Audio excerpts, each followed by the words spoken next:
Famille Sécu, bonjour. Aujourd'hui, on va parler spécialement d'un agent de sécurité. Qu'est-ce que vous avez, madame? Voilà, que ça fait partie de ses missions. Et au cours de sa ronde, il peut avoir un événement.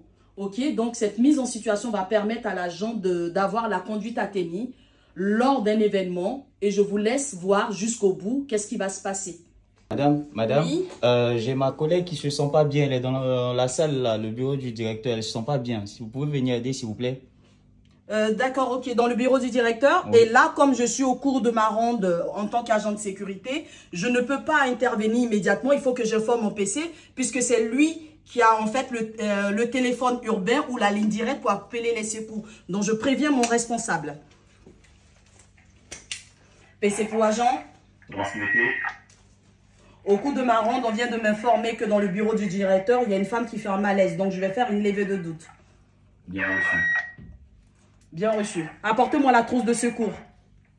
Ok, j'envoie un agent.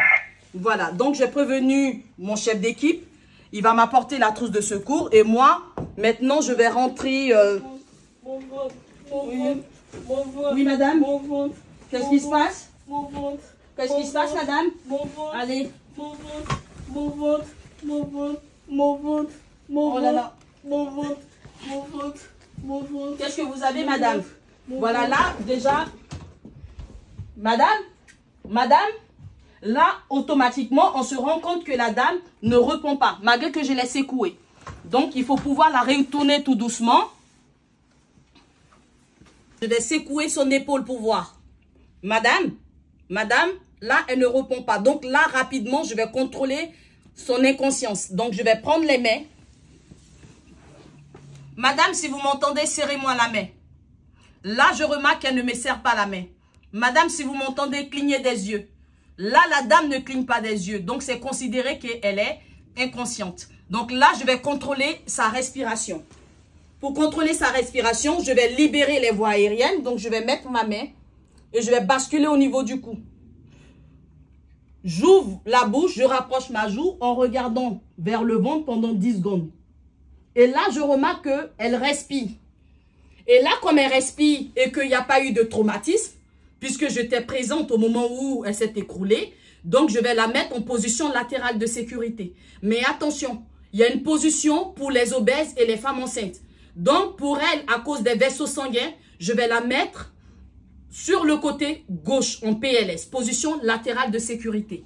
Donc, voilà comment je vais faire pour la mettre en position latérale de sécurité. Je vais prendre cette main. Celle-ci, je la récupère, je la mets sur sa joue.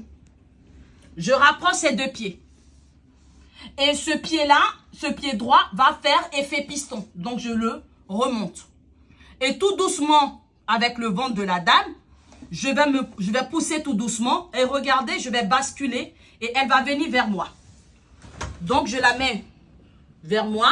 Voilà. Tout simplement, pour ne pas qu'il y ait une fracture ou un traumatisme, je vais retirer tout doucement ma main. Je vais replacer le pied dans la bonne position parce qu'elle peut se retourner. Je vais mettre ma main au niveau du ventre. Et dès que la trousse de secours va arriver, je vais mettre une couverture de survie, autant pour moi.